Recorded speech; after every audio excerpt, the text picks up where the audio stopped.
Hello, hello, hello. Welcome to the Watch That Joan podcast. My name is Mary. And I'm James. And once again, we are back at it because we are dedicated to season 2 of The Last of Us. Episode 6 we're on now? We're episode 6. Yes. So you told me that this is the penultimate episode? Yes, it is. It's a penultimate episode. Okay. The Price. That's the title of it. And I think that's a really good title, to be honest.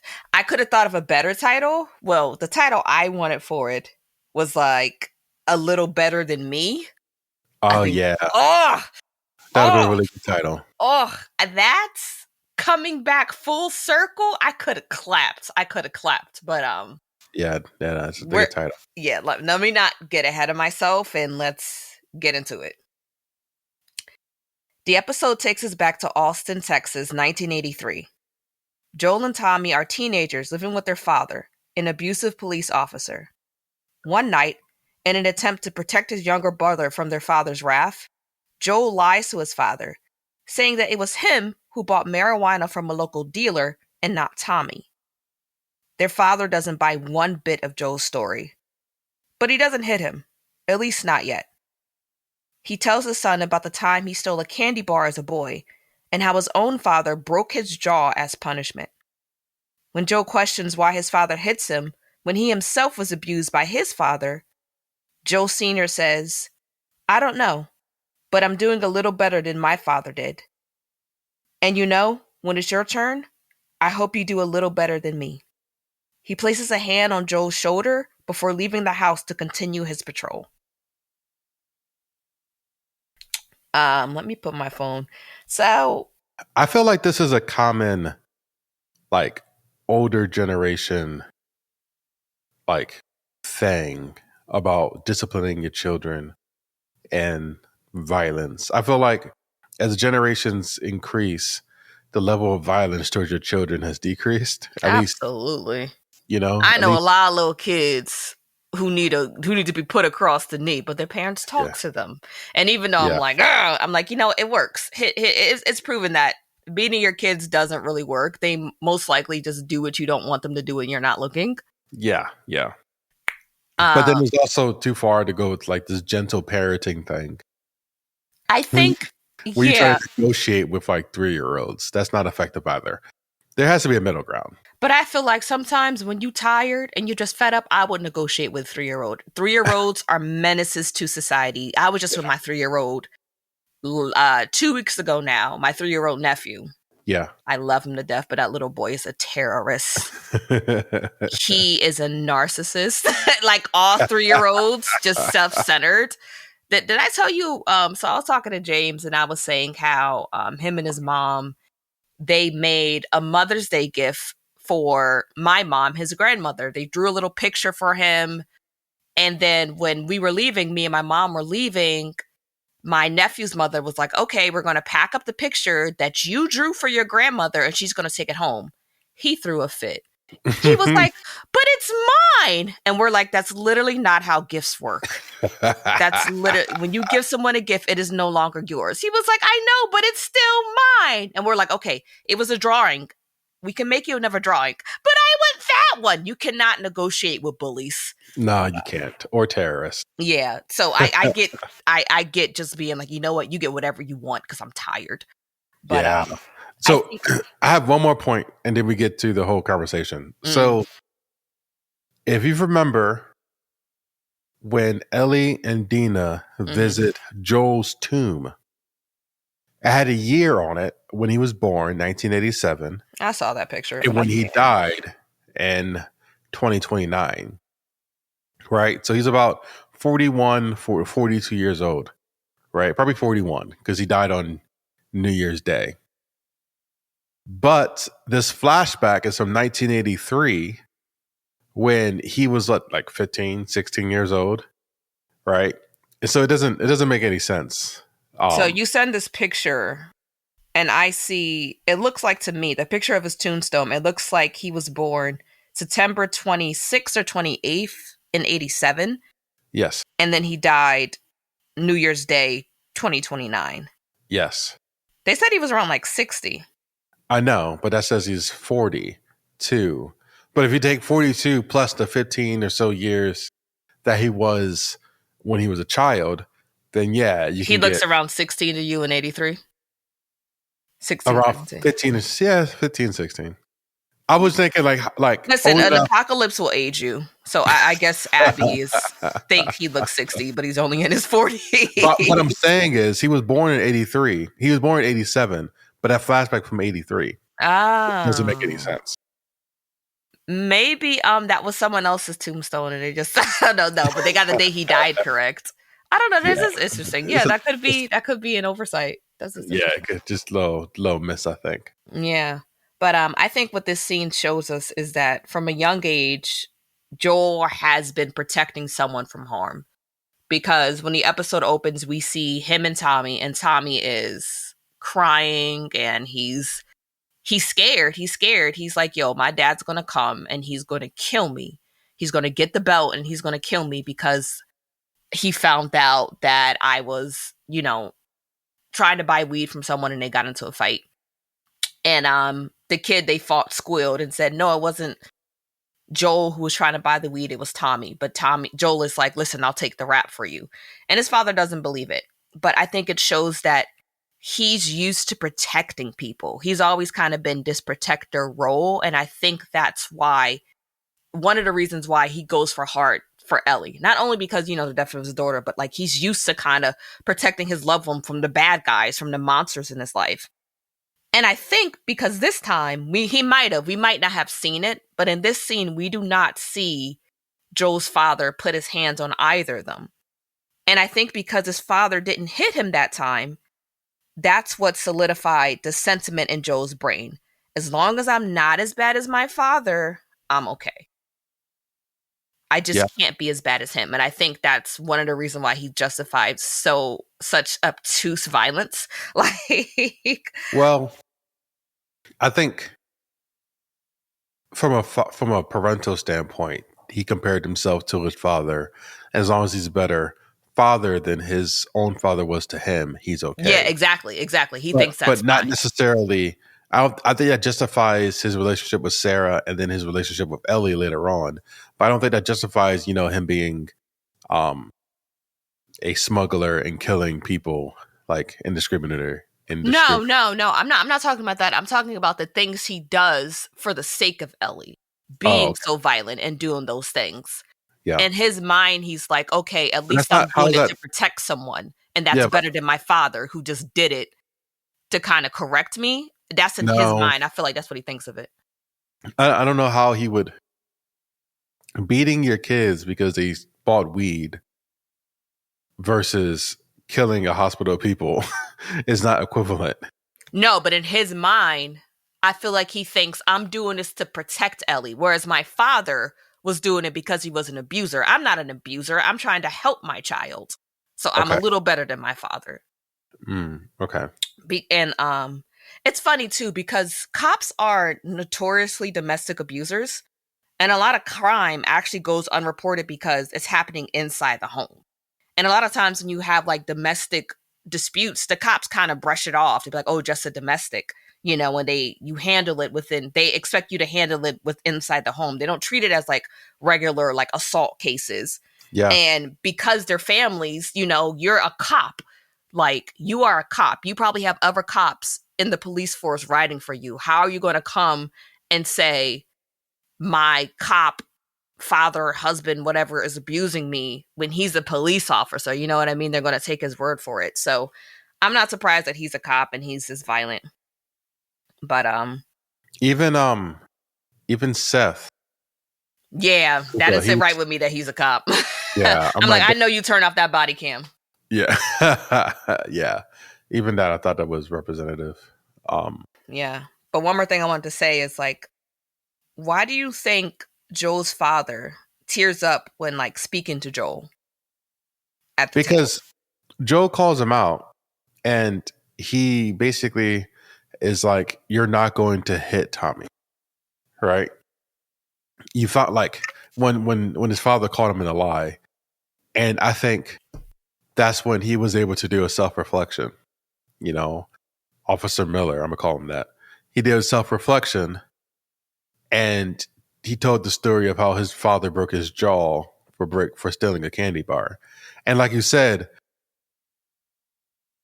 Officer Miller, his perception was, I'm not like leaving a mark, Mm. you know, and I'm not busting the kid's jaw. I'm not having them needed to get their jaw wired shut for stealing a Yes, candy bar. but I'm instilling some discipline, so I'm doing a little better than what my father did. Do You you know think he equates love to violent punishment? Like, my father hits me to correct me because he loves me and he wants to stay on the right track. Well, to a degree, I think a lot of people do. Violence. I mean, they associate discipline with violence, and violence with correction, and correction with love. Like, how many times has our parents quoted "spare the rod, spoil the child"? You know what I mean? Or like the rod of correction, and When Tommy like, said he's going to get the belt, I was like, dang, we got hit with a belt. Were we abused? absolutely, he got beat like he was still fun. Oh, my goodness. Yeah, yeah. Yeah, but I think Especially you, bad little kid. I wasn't any worse than you. I just got treated worse because I'm a girl. I was not any worse than you. I feel like I was better than you. I just got treated worse because I was good. I kept my room clean. I didn't have little girls in my house when I was supposed to be at school. Like, yes, this is on you, I lead. We spilling all the tea today. Right. Yeah. I ain't never pee in a cat litter box. I don't remember doing that. You told me you did that, and I'm like, I cleaned that cat litter box. And you've been peeing in it. You don't want actually ate cat food. I never ate cat. No, I did eat You cat did. food. You did. You ate it. I did. I remember. Yeah, I did. Because I'm like, the cat eats it all the time. Like, what's good? Like, she be begging before it was. It was disgusting. It was so bad. So bad. So stupid. Fast forward, and it's now the day before Ellie's 15th birthday. Joel has Seth make her a cake, and he dials up his old guitar, carving a moth in the fretboard, a creature Ellie seems to be fascinated with lately. The next day, Tommy brings home Ellie, who has been heavily drugged with painkillers. While working in the kitchen, Ellie intentionally burned her infected arm on a scalding pot. When she wakes up, Joel shows her cake and the guitar, and upon Ellie's demand, plays Future Days by Pearl Jam for her. Afterwards, he tells Ellie that he understands why she burned her forearm. So what's that little? Was that a bone or rawhide? What's that? Since you play guitar, what's that thing on a guitar? So that is He called it a saddle, I think, but I don't know what it does. It's the saddle. It just is where the strings on the guitar rest. Oh, right? okay, like a saddle. That makes sense. Yes. It's like saddled into the little wood bone, and whatever. The bone, yeah. He sawed it out of bone. Okay.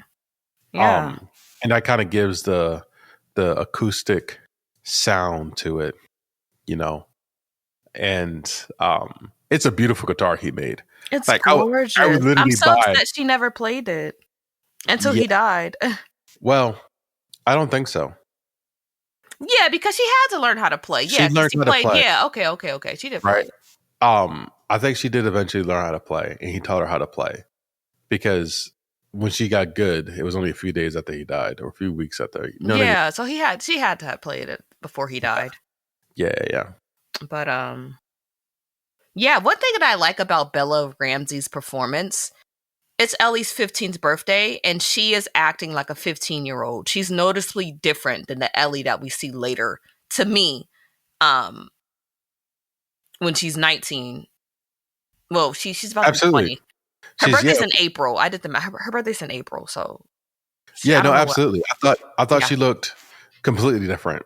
Like just childish in a way, like she was smiling and she was cute Ellie again. She acted more innocently, you know? Yeah. And exactly. I was so jealous of that cake Seth made. So I told James, it was a nice cake. I went to a cake picnic, guys, on Sunday, and it's pretty simple. You bake a cake, you get cake. Like, we all meet in the park. and you bring cake, and it's like a cake potluck, and they give you these huge boxes, and you stuff as much cake in it as you can, and you just sit and eat cake. It's giving my 600-pound life, but it was the best days. One of the best days I had this whole year. Like, It and sounds just like a big back fantasy. it was a big back fantasy. I sat there. I had German chocolate cake. I had lemon blueberry cake. I had pistachio nut cake. I had a freaking olive oil cake. I had so many cakes, but I still think mine was the best. But What kind of cake did you make? I just made a chocolate cake, but I followed this recipe where the chocolate buttercream is really indulgent because you make a pudding first and then you make that into a buttercream. So it's Like a really ganache? chocolate. No, you literally make pudding. I literally made chocolate pudding. It took so long. And then you make it into like a buttercream. You add butter to it. So it's very indulgent and like creamy. It's delicious. And the cake itself is very moist. It's so good. I like my cake the best, but I am not good at decorating cakes. And Seth's cake, that was clean. Like the piping was clean. The buttercream around it was nice and smooth. I was like, Seth did his big one. The words, even though he spelled happy birthday Eli, like his piping is on point. Like I don't know how to pipe words that well. So let's clap it up for Seth. He was a cop and I guess a cake decorator in his spare time. The apocalypse make you do some crazy, crazy things to pick up talents that you didn't expect to have. And I thought it was hilarious. Before Joel could even grab a knife to cut the cake with, Ellie dug her fingers into it and started eating it. And I was like, that's me. Yeah. That's me. Yeah. We had cake in the office today. Got two slices. Cake now. Yeah, you are. What flavor? I got a chocolate chip from Nothing But Cakes. You love chocolate chip. I think we should start another podcast just about cake. Called Eat That John or Bake That John. Eat That John sound crazy. But one thing I noticed when Joe was singing If I Ever Were to Lose You, do you remember that song? I had to look it up. Well, I mean in the show. I do remember the show. Yeah, the song in the show. Yeah. Ellie started to sing it. What episode was that? Was that episode? She sung it when last she was episode? last episode when she was in the theater by herself. And she couldn't finish it. She couldn't finish it. You saw her face. It just had a flashback. But the lyrics, I got some of it. It's like, if I ever were to lose you, I'd surely lose myself. I believe. And I believe because I can see our future days of you and me. And Joel's face when he's done looks sorrowful after he's done playing. And he looks just so deep in thought. And to me, it seems like he's clearly still thinking about Sarah. And one thing I want to ask you, do you think he sees Ellie for who she is, or is he just trying to find Sarah? So, let me see that. Is Sarah his daughter's name? Because I think her name is Sarah, yeah. Do you think, I guess I don't, that's a hard. It is Sarah. I guess I don't understand the question. Right. So, I think both could be true. Both can be true. I don't think it's mutually exclusive that he loved Ellie for who she is, but he can also love Ellie a little bit more because of what he lost in Sarah. Right. I'm going to get more into it later. I just wanted to see how you feel about it. But yeah, even then, Ellie is still haunted by what happened in Salt Lake City. Like, she hates looking at her bite mark so bad that she burns herself. And I think she has overwhelming survivor's guilt. The bite mark happened in Salt Lake City? I thought the bite mark was when it didn't, but I think she only was at Salt Lake City because she's immune. So it's like, okay, she went there because she's immune. She had all these ideas of being a martyr and saving the world, and that didn't happen. So now she's kind of looking like, I'm immune. My immunity is kind of wasted on me. Like, and I survived, and all these people died for what? Like, I think she has survivor's guilt heavy. Yeah, she does. She really does. 1 year later, it's Ellie's 16th birthday. This time, Joel surprises Ellie with a trip to a science museum. Ellie is ecstatic, especially when she's able to climb inside a real space shuttle. Joel cries tears of joy at Ellie's happiness. After leaving the museum, Ellie falls behind. She stares at a small group of fireflies. So, this scene is the scene that happens in the game. The first birthday scene we didn't see in the game. This scene we see in the game. And it's just so nice. It's I think something goes wrong at some point in the game, but it's not too big of a deal if I remember correctly. But this scene was just one of those scenes where just like, listen, I feel like the developers were like, we're just going to enjoy the game and we're just going to show off how good we are at making video games.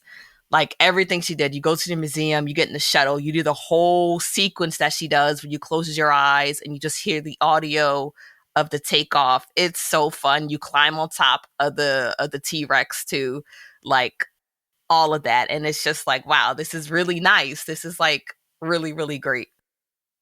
Apparently, the director was shown the cutscene from the video game, Mm-hmm. and he was so enamored. He was like, "I want to do just this. Mm-hmm. I want to do exactly what this was." Yeah. And, just reminds me of the first game. with the remember giraffes. Oh, with the giraffes. Yeah, that was really good too. But I wasn't going to talk about that. In the first game, remember when Ellie was friends with that little black girl, Riley, and they make out and they break into a mall and they go to an arcade? Riley dies later. But you can play like video games. You could play the video game in the video game of them in the arcade. You're playing video games. And That's it's dope.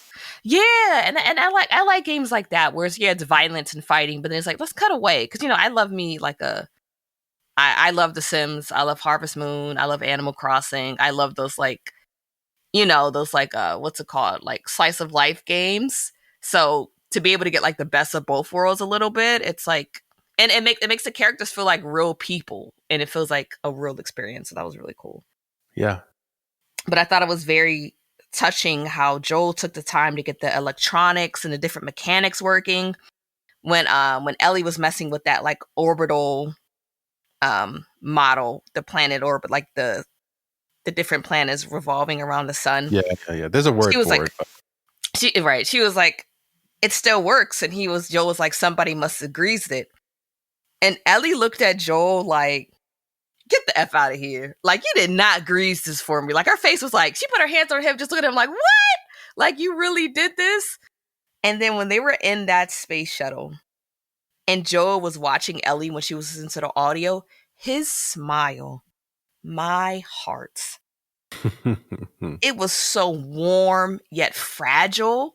Like, it was heartbreaking. I didn't realize in this episode how freaking fragile Joel is. Like like Tommy said, he's just lashing out. Like, this man needs serious help. Like, and I think he put so much on Ellie. Everything is on Ellie unintentionally, but it's like you can't make one person your one sense of happiness and purpose. Like yeah. I know you lost your daughter and everything else, but you gotta find something else. But like I said, I want to get into that later. But man, when that man smiled, I was like, oh my God, stop. Like, do you know what I'm talking about? He just like smiles. Yeah, I know exactly what you're talking about. Exactly what you're talking about. And like you said, he shows a sense of vulnerability in that scene that we're not used to seeing from him. And even only when it comes to Ellie. Only when it comes to Ellie. Because the next scene is completely different. On her 19th birthday. Our 17th birthday is well, a few years later is different. You know what I mean? The 19th birthday scene is different. Yeah. On Ellie's 17th birthday, Joel catches her alone in a room with another girl. The girl gave Ellie a tattoo of a moth on her burned forearm. Joel kicks the girl out and harshly scolds Ellie. Later that night, Ellie tries to move into the garage. Joel convinces her to wait for him to fix up the garage for her before she moves in. He asks her what the moth means to her, and Ellie gives him an insincere answer saying that she dreams about them. The next day, Joel visits Gail and asks her what moth symbolizes. She tells him they symbolize death. This scene was funny when he walked in and Ellie was smoking weed, had a girl in her room, had a tattoo. And she's like, yo, you just decided to turn to a teenager all at once. Just Like, all at once. All the bad things you could thought of. Sex, drugs, tattoo. There you go. there you go. 17. 17. Right. He was just so like, even, I guess, in a apocalyptic world, teenagers are going to be teenagers. That's it. It just, they're going to find ways. Especially deeply tortured ones like Ellie. Yeah. They're going to find ways to lash out, even though she has like more freedom and than a typical like teenager her age, I guess, to a degree. I mean, when I was a teenager, I wasn't able to hold a gun. Yeah, but also you was able to leave the town without getting like eaten. Yeah. So yeah. And one thing I like about this, Joel's like in experimenting with girls. I like how Joel wasn't always open to Ellie's sexuality because he didn't know. I remember even back in the museum, Ellie was saying she wants to go on patrol. And she was like, Jesse went on patrol when he was this age. Jesse said he'll train me. And he's like, do you have a thing for him? And Ellie's just cracking up. Like, you have no idea. No, I am not barking up that tree, sir. My tree wears a skirt. I'm not barking up that tree. So. Yeah, no, I appreciate it. I appreciate it too, because it's hard when you have certain expectations and especially if Sarah was straight, you know what I mean? And like it's just I did like that, you know, because we're like Joel, I don't know. I think it just makes him, because to me it seems a bit unrealistic for him to be such like a cold-blooded killer, but just be like down with gay people immediately. If that makes sense. It's like I don't know. Do we have like allies, like gay allies who kill people like that? I don't know. Probably. And you from Austin, Texas? Yeah. I don't know. I'm just saying. I don't know. But it's showing that he is still a flawed man, like humans are, you know. But it also shows growth. He realized it's not a big deal. So I did like that. But one thing that Ellie says when she tries to move into the garage, she was like, this is my house and you have to obey my rules. And Ellie says, you don't own anything. And it stings. You could tell it hurts Joel because he just kind of stands there like just frozen. He doesn't know what to say. And it's like, to say this to a man like Joel, who's undoubtedly worked hard for everything he had before the outbreak, only to now not own anything. Yeah, and not just that, but he helps around the town. He's a contractor, like we talked about in other episodes. So he helped build the town. So he does have a sense of pride of the life he was able to provide, even in the midst of this. Hi, Sasha. Even in the midst of this this apocalypse, right? So her basically questioning, like challenging that, did kind of catch him off guard, you know? I think it hurts your pride. You know what I little mean? Like, Absolutely. You don't own anything. You don't, like, you have nothing. And I think what she kind of was saying too is like, you don't own me. I'm not your kid. Yeah, exactly. She was saying that too. Yes. I'm not your kid. You know what I mean? You might have owned her, but I'm not your kid. You owned her, but now you don't. She's gone. You don't own me. And you could tell it really stung him. And she knew it too, because for a second she paused. And then she kind of apologized for the sex that wasn't sex and weed and tattoo. But then she said, I don't apologize, not really because me experimenting, that wasn't an experiment. And, you know, she hates, you know, how her arm looks. She hates thinking about her arm, so she wants to cover it up as much as she can. But when Joel says, like, let me fix up the garage, his voice is so small. Like, he says it so frailly, and it's like, oh, Ellie really knows how to hurt this man to his core. To his core. I feel like most daughters do. Really? Most daughters, most women actually know how to hurt power. Men to the core. Yes, you guys know exactly what to say. I need to wield it more often. You don't. But I thought it was hilarious where Gail's just sitting down reading a book, and he comes up and is like, what do you know about dreams? Like, doctors, they like interpret dreams, right? And she's like, do I look like I have a doctor is in sign, like Lucy from the freaking Peanuts? Like, leave me alone. Like, I'm not on duty. Do you know what she's talking about? You don't remember in the Peanuts, Lucy, you know, Charlie Brown? she Yeah. has up a little stand and she says like the doctor is in, and then Charlie Brown comes and like, because he's a miserable child. Like this boy is never happy, and he just comes and just like um vents to Lucy, and Lucy gives him like terrible advice in the end, and she's like, do I look like her? Like, and then he's like, okay, so moths, that symbolizes rebirth, and she's like, no, that symbolizes death. Like, So, when Ellie was cleaning out her room, she had a stack of papers. When the stack of papers said something along the lines of "You were made for a higher purpose" or "a higher purpose," you notice that? mm-hmm. So I think the moths was her opportunity, like you said, to be a martyr, and her death would have served a higher purpose, you know, and would have gave life to others, right? Anyone else who got bit wouldn't have to die anymore if she would have went through that procedure. Assuming the cure worked and it was able to replicate it and reproduce it at a high level, which, you know, all these things are not really practical. But I like, did watch a YouTube video years ago, and they were saying that Joel made the right decision. They were like, first of all, y'all didn't do any sort of peer review. Y'all just assumed that y'all can, like, the doctors in Salt Lake City, the Fireflies, they were like, yeah, y'all probably gonna end up killing a girl for no reason. Like, y'all don't have any real way of, like, I don't know. They're saying there's no peer review, there's no test you guys ran. I just want to go straight to surgery to kill her. There's like, Joel probably did the right thing. Like, it wouldn't have worked. so remember I Am Legend? I watched that a few weeks ago. Yes. Yeah. Where Will Smith's character was basically in Ground Zero, and he would basically catch the zombies and do experiments on them. And it took years and years and years before he could finally find a cure. Oh yeah, he did at the very end. Yeah. At the very end. And that's exactly what it took with Ellie. They would have to take Ellie, right? Probably would have like studied her DNA, tested or whatever, and took years and years and years before they could finally get to a cure. So I don't think they ever would have gotten to a cure.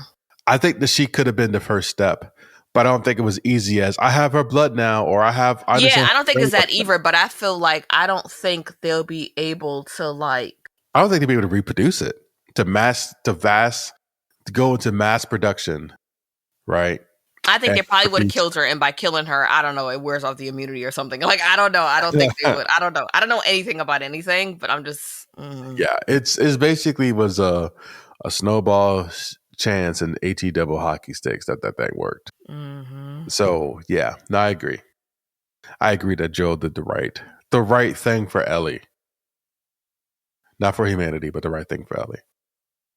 2 years later, Ellie is now 19. She sits on her bed in the garage and rehearses a script she wrote to help her talk to Joel about what happened in Salt Lake City. When Joel arrives, she hurriedly hides the script, still unable to verbalize her doubts all these years later. For her birthday this year, Joel finally lets her accompany him on a patrol. The patrol is uneventful until Joel receives a call from Jackson Hole on his transceiver. Eugene and his partner Adam ran into an infected on their patrol and need backup. Begrudgingly, Joel allows Ellie to come with him. They find Adam, dead, dragging on the ground as he's still strapped to his terrified running horse. They find Eugene shortly after. He's been bit by infected. He begs Joel to let him see his wife Gail for a final goodbye before Joel kills him. Ellie advocates for Eugene's proposal as well, and Joel agrees and promises Ellie that he will follow through with the plan and not kill Eugene while Ellie goes to fetch the horses. Joel breaks his promise.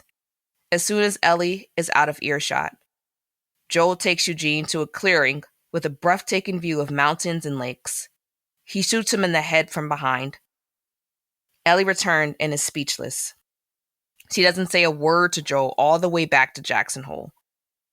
Back in Jackson Hole, Gail comes to see her husband's body. Joel tries to lie to her, but Ellie interrupts and tells her the whole horrible truth. So one thing I noticed really quickly, I like her old room, Ellie's old room inside the house more, but the two rooms feel very different. Her bedroom in the house was warmer, brighter, while the garage is dark and gloomy. And I know it's a garage, but I feel like it seems to represent the changing in her state of mind and her relationship with Joel. She isn't the innocent, happy kid she once was. Her old room, near Joel, like that old room doesn't fit her anymore. You know what I mean? She's much darker now. And I think her rooms kind of represents that shift. Yeah, because she's an adult now. She's 19. And she's emo now. Like And she's I remember when I turned, I don't know, 16, 17, I wanted to paint my room all black. And I wanted to get all you were black. so stupid. All black furniture. I wanted to paint my room all black and get all black furniture. And I wasn't even emo. I just thought it would look cool. And mom said no, but she settled for me getting dark blue. And I hated it. It was so dark. It was so ugly. You couldn't see nothing in our room. You couldn't see nothing in the room. But if I would have got all black, it'd have been terrible.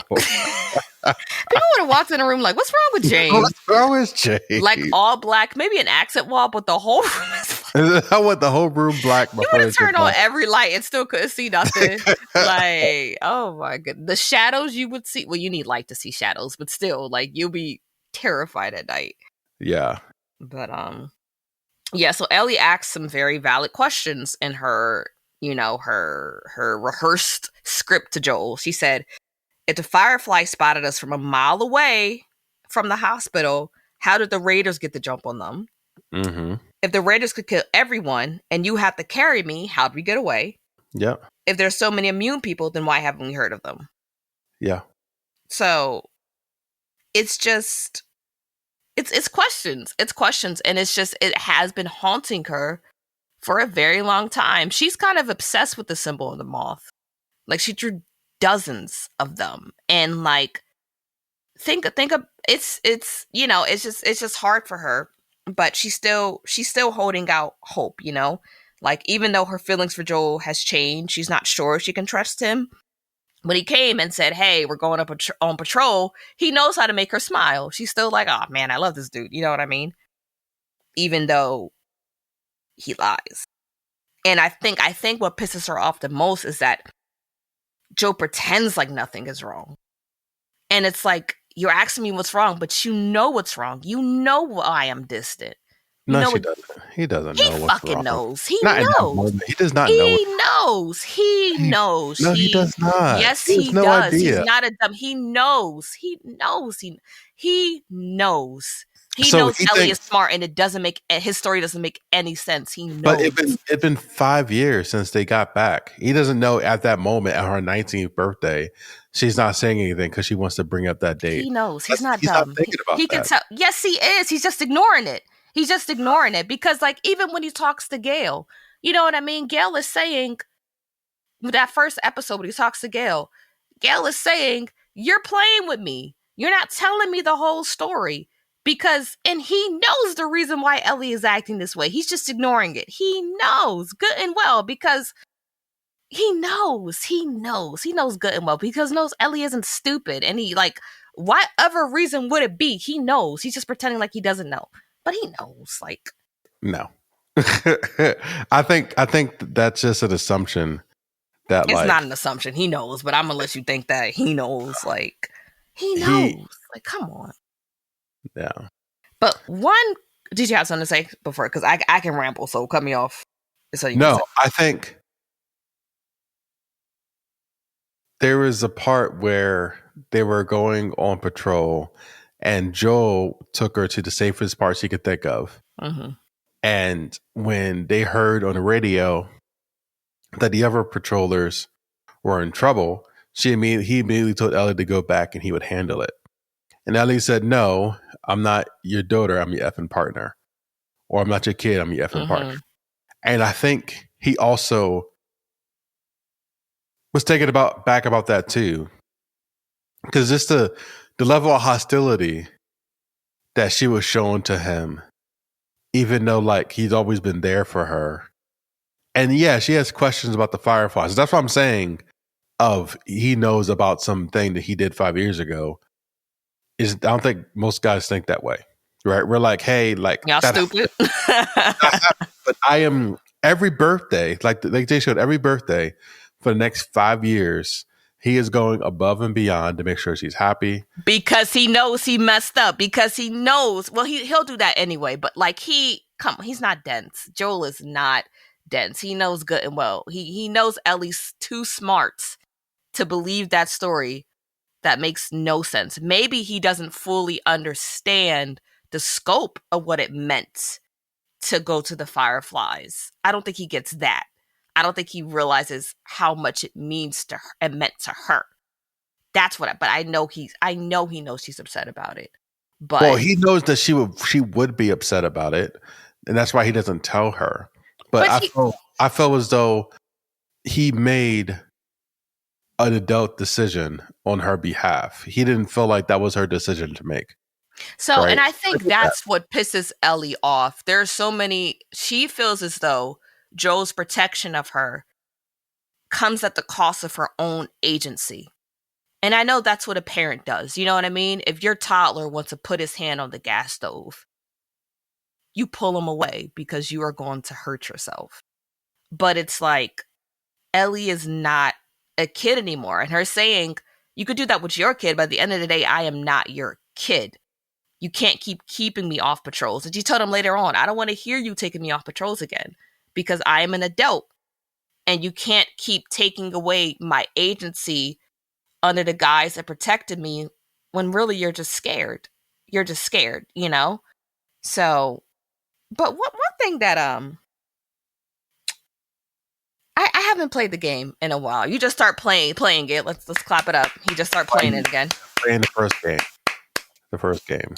It's incredible. I don't know what's going on. I forget how it works. So when did the affected decide to bite? And when did they decide to eat someone? Like, is everyone who became infected someone who managed to escape the infected before they were killed? Like, let's say Aileen turns into infected. She tries to eat you, but she bites you, but you fight her off, and now you're infected. Or do you get bit? Do they all try to bite you? Do they all try to kill you, and then like really kill you? But if you get away, you just become infected. You know what I mean? Or do they bite some, kill others? Or if you die, no, your body's not. If you're killed by an infected, does your body like die and you come back as? I mean, when you kill a human by an infected, does your body come back to life? And how does that work? So, Because think about vampires and sinners, they had to kill you first, and you were the living dead. Does that work the same with the cordyceps infection? well, the bite does kill you. Okay, so Eugene So would Eugene die, and then died. the cordyceps would take over his like a puppet. Yes, because when the Okay. cordyceps take over, he is no longer alive. He is dead. Okay, so when do the infected just kill people, but So they don't turn? I think it's the effect that just doesn't finish their plate, and then because people wake up part dead, like with holes in their face or whatever, and they're just zombies, but they got bit. So I think they eat them until they can't eat them anymore, and then they wake up infected and they just come out. So a lot of people. I don't think people are whole. If that makes sense. Like everyone has been bit or eaten partially, and now they became infected that can move around and eat other people. But we see dead people who were killed by infected, and they haven't turned. So what happened there? The infected decided to finish them off. What happened? What do you mean dead people were killed by infected that haven't turned? Like dead people. Remember that one person we saw whose torso was ripped in half by stalkers? He's not infected. He's just dead. So did they just kill the kill without turning them? I was thinking about that. I think I'm thinking about.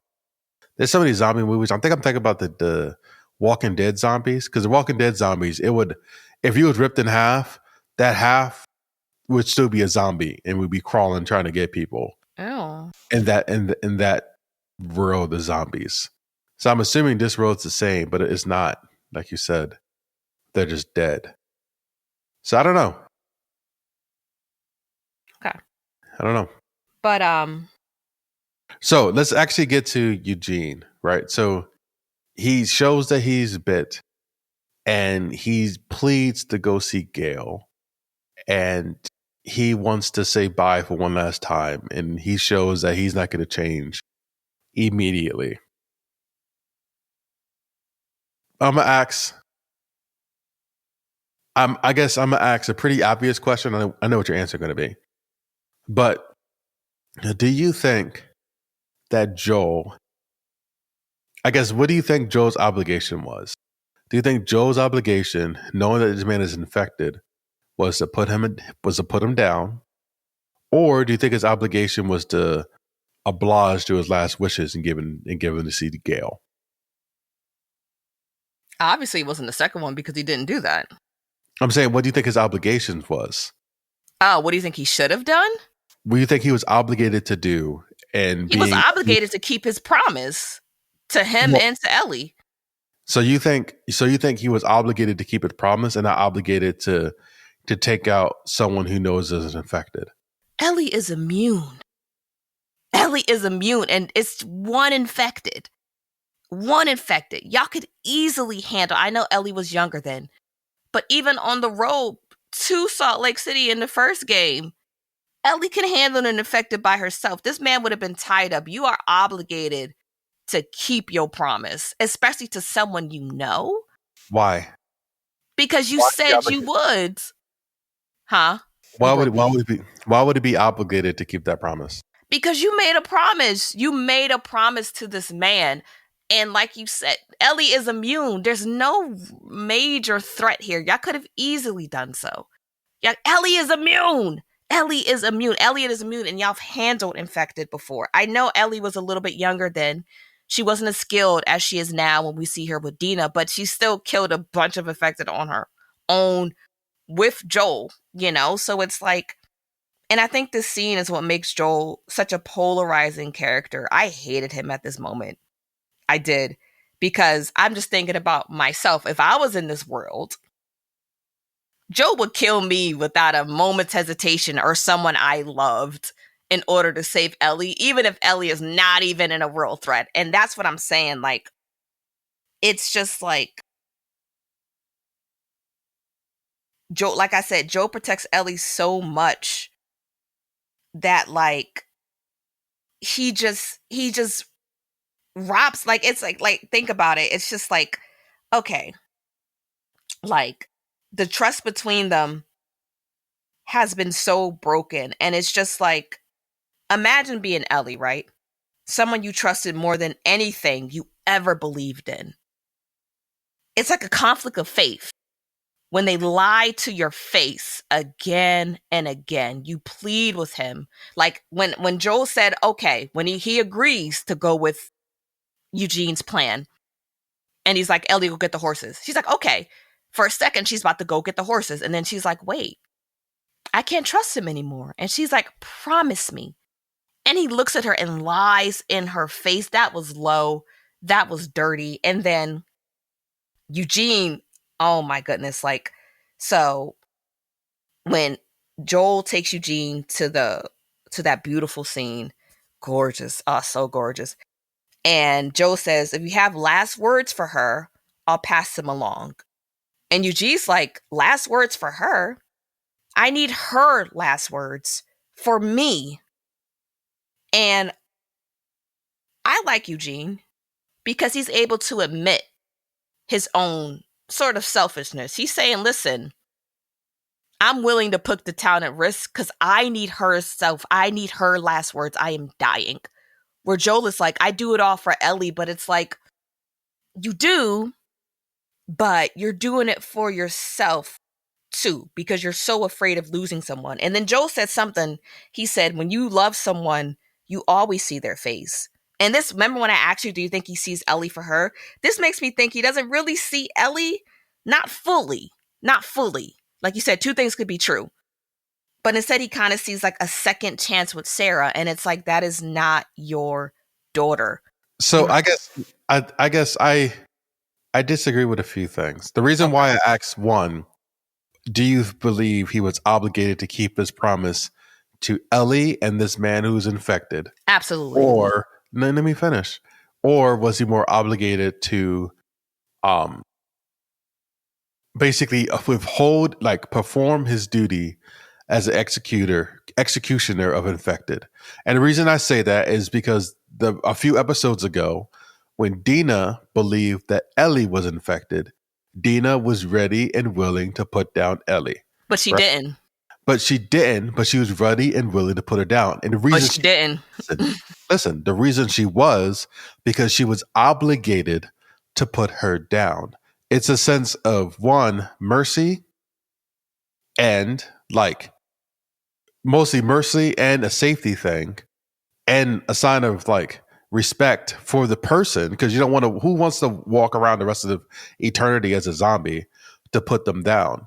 And I believe, from, once again, playing a devil's advocate perspective, Joel felt as though it was a higher level responsibility for him to take out a known infected person in the most humane way that he thought possible than keeping a promise to his 19-year-old daughter. That's plain and simple. And the same way why he felt it was worth him sacrificing those people in Salt Lake City, he felt as though his obligation to Ellie and the relationship that they have is more important than some theoretical cure promised by these Fireflies with no technologies, no internet, and no real lab to go and try to produce this cure, right? And that's why I said, what is your perceived obligation for Joel? And I don't like this notion, right? And I'm just gonna say this out here. I don't like this notion about a type of love that is non-selfish. It doesn't make any sense to me, right? The love that humans have, relationships that people have, is because you, as a person, provide something to that other person. That's why you feel enamored with them. That's why you feel love for them. And that love is mutually selfish, right? It's you providing for them makes you feel happy. You doing for them makes you feel happy. And I don't think there's anything inherently wrong with that. Even if Joel sees a little part of his daughter in Ellie, I think that just shows how much love he has in his heart for his daughter that he's now converting over to Ellie, right? And I think it was selfish on Ellie's behalf, and you're going to disagree with me, and Eileen disagree with me too, to go and tell Gail the truth, right? And I completely disagree with you. Right? I feel like telling Gail the truth did cause more pain, knowing that her husband was scared. But that's what, taking away someone's agency. That is not what he said. That is not what Eugene said. And it is audacious for Joe to go say some bullshit to his wife like that. But I'm gonna let you continue, then I'm gonna talk about everything you said. I'm saying he's basically, she telling him Joe killed him in cold blood and he panicked and he wanted you, it just seems cruel to me. And she did it to hurt Joel, not for the betterment of Gail. She did it to hurt Joel, to punish Joel for his actions. Can I start? Yeah. Because I got lots of. So I'm gonna say something. Maybe it shouldn't be said, but I'm gonna say it. Remember when a loved one of ours died, right?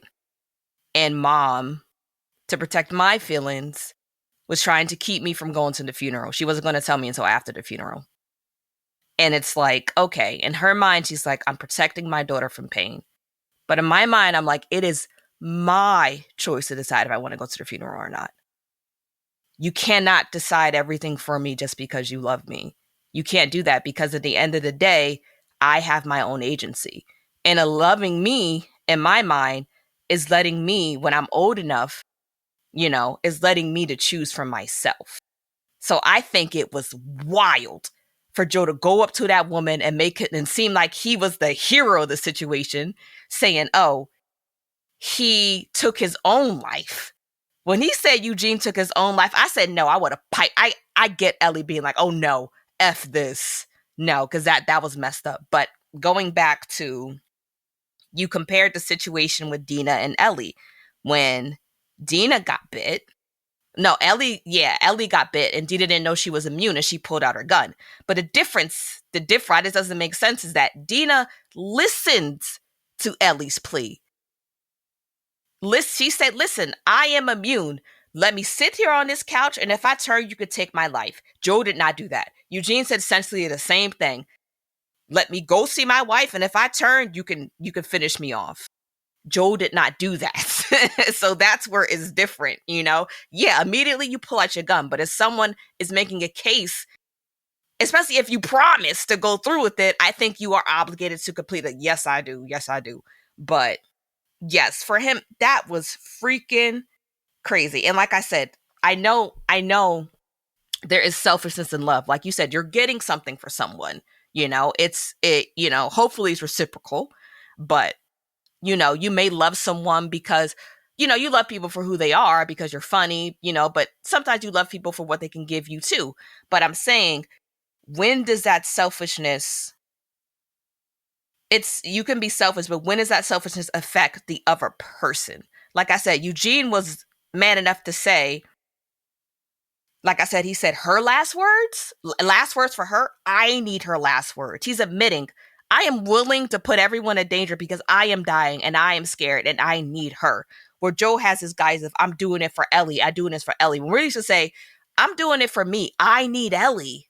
And he's not saying that. Even when Tommy said it, talking to Gail a few episodes ago, he's lashing out. He's justifying his actions, but really he's just lashing out. And it's just like, it's not just you need Ellie. You need Ellie more than she needs you right now. And you're having a hard time grasping it. But yeah, Joe said, he wished he could have said goodbye to you in person, but he didn't want to put you in danger. That's not true. He wasn't scared. He was terrified. He was brave. He wasn't. He ended it himself. He didn't. Who are you to lie? To not say anything this man said and to lie to this woman who's been married to this man. You'd be pissed if you had some words for Ellie and I just made up some, who do you think you are? Some harring, what's it called? I'm gonna guess some death angel, nigga? No, you don't get the final say. I would have been like, that too. But one thing I thought was so funny, Joel is still Joel, because when Gail slapped him, he looked at her like, you slapped me? Like his face is like a threatening look. Even when she's grieving, she has every right to slap him. It's like, he can't help being Joel. He looked at her like, I will put a bullet in your head right now if you slap me again. I thought that was funny. But yeah, and you could tell Gail is a good therapist because she's so good at managing her emotions. He killed your husband, and you said, get away from me, please, after she smacked him. Because still, at the end of the day, she's good at managing her emotions, and she doesn't want to harm him. I would have wailed on Joel. I probably would have tried to kill him. I think if he would have killed him and he wasn't bit, okay. But the nigga was bit anyway. He was dead anyway. He killed him an hour earlier. He wanted to see his wife. Who cares? He's infected. Time. You gotta go. You had time. You had time. But all right. We are brought back to the New Year's Eve party, 9 months after Eugene's death. Joel sits with Tommy and his family, watching Ellie from afar. After the altercation with Seth and the party ends, Joel sits on his front porch, strumming the guitar he made for Ellie. This episode, we see that Ellie didn't completely ignore Joel that night, as episode 1 would have us to believe. She joins him on the porch, making small talk before finally saying what she's been too afraid to say all these years. Joel finally admits to lying about everything that happened in Salt Lake City. Ellie says, I don't think I can forgive you for this, but I would like to try. The episode concludes with us in the present as Ellie returns to the theater to meet with Dina and Jesse. So I like that scene a lot. That was in the game. That scene was in the game. So in the game, what scenes were in the game? That scene was in the game. And also the scene, like I said, when I went to the museum, that was in the game. Was in the game. The Eugene thing was not in the game? No, that was not in the game at all. Eugene is talked about. We hear about him, but he's not married to Gail. It's just somebody that wasn't it. So they did that well. And I think they really put fuel to the fire. I wouldn't talk to that nigga for 9 months either. I was so mad. And I like when Ellie was riding back after she saw Gail dead, she was crying. That broke my heart. I was like I said, it's like, I trusted you. Like, have you ever just felt so betrayed by someone? Like someone you trust so much and it's like, yo, I can't trust a word you say. You are everything to me. You are my foundation in this world. And you just fucking lying to me? To my face? Over and over and over again? That's heartbreaking. That's heartbreaking. But, yeah. And it's like, I get even more now why Ellie was so mad at Joel for shoving Seth. Nigga, stop hurting people for what you think is my sake. I didn't ask for that. How many people have to die in my name? How many people have to die in my name is crazy. How many people? But one thing that I'm thinking, I'm starting to think, do you think that conversation at the end actually happened? Or is it what Ellie had wished had happened? Why do you think that? Joel on the porch. Because it's like, okay, what is it? Episode 1, after the New Year's Eve party, we see Joel on the porch strumming his guitar. Ellie goes straight to the garage, and the episode ends. And it could be framed like, okay, they just cut the episode off early, and it didn't show her eventually coming back to the porch. Or it could be she never came back to the porch. It's what she wished would have happened. It's what she wished she would have said to Joel. And maybe that's why she's so hell-bent on revenge, because she doesn't have any, closure. I think she's so hell-bent on revenge because she didn't have time to try to forgive him. She told him this midnight, and then 10 hours later, he was dead. You know what I mean? So she didn't have time to try to forgive him. Right? Happy New Year! Happy New Year! Like I mean, who really finishes their New Year's resolutions? Like, don't beat yourself up for that. That is true. I don't think I finished one. Which is why New Year's resolutions are stupid. But anyway, I think it was real. I don't think it was a dream. I think that I would like not to a dream, but like a wish. You know what I mean? Like, no, I think it was real, okay. And I think they wanted. I think the writers are sympathetic to their fans, and he wanted to give us some closure. If they were sympathetic to our fans, they would have killed him in the first place. But yeah, I maybe that is like a sense of closure. But my thing is, this whole thing made me feel worse for Joel. It made me hate him and feel bad for him at the same time. Like, yeah. And even with Joel, when Ellie asks him, she's like, could they have made a cure? Joel looks at Ellie. He doesn't turn his head, but like his eyes just cut to her.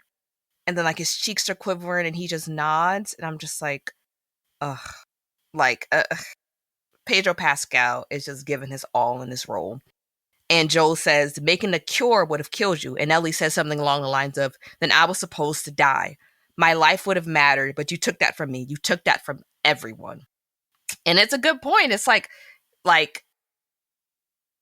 you, like I said, I would have done the same thing. I'm killing everyone to save my baby girl. And like we said, I don't think they would have found a cure.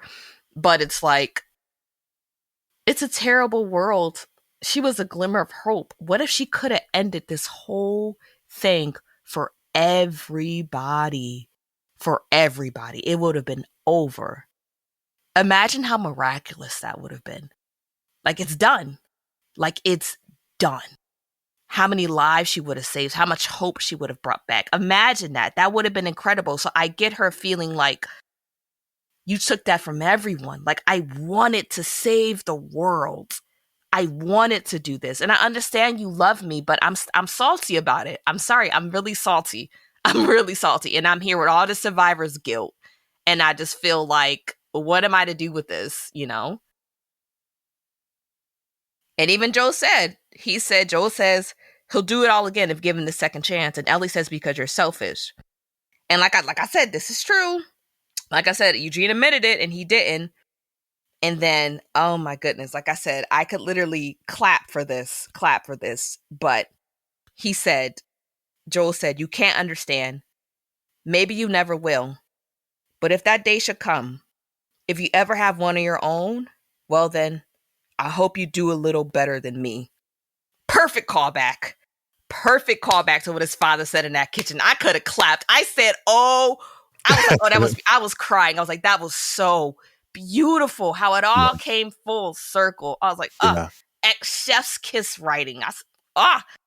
Loved it. That's what I said. Better than me would have been a great name for the episode, but I like how it's called The Price because notice when Ellie says, I don't think I can forgive you for this. Joel's eyes are closed. A single tear falls and he kind of like, he straightens his face up. He stirs his face up like he's accepting. He already accepted the price of saving Ellie because he freaking knew. He knew that she knew she was mad about it. So he accepted the price. If I save her, she will probably never forgive me. So he accepted it. But then when she said, but I would like to try, sob. Because Ellie's face, she looks at him so hurt, so betrayed, so pained, but still so full of love for Joel. It was just like, because I love you. I freaking love you, you maniac. I love you so much and you hurt me so bad, but I want to try to forgive you because I need you. Her face was just like, I love you. And it's like, you're crying now. I am, because like, I get it. It's like, dang, someone made you so mad, but it's like, I can't help but love you. Like, I still love you. So, it was my favorite episode. Yeah, no, it was a very sticky good episode. Yeah. And Joel's going back to him saving Ellie, it reminds me of XXX by Kendrick Lamar. I thought you were going to say XXX Tentacion. I was like, what? No, XXX by Kendrick Lamar, right? And I looked up the lyrics. Oh, yeah, I know what you're about to say. This is getting cool.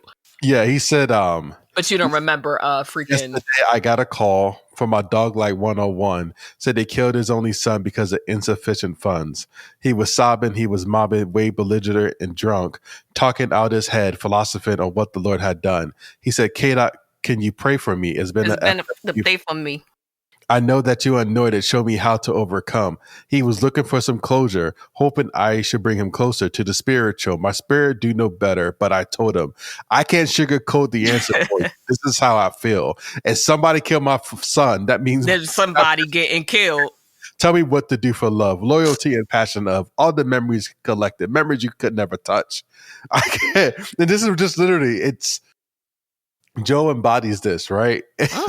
Right? I'll wait in front of a nigga spot and watch him hit his block.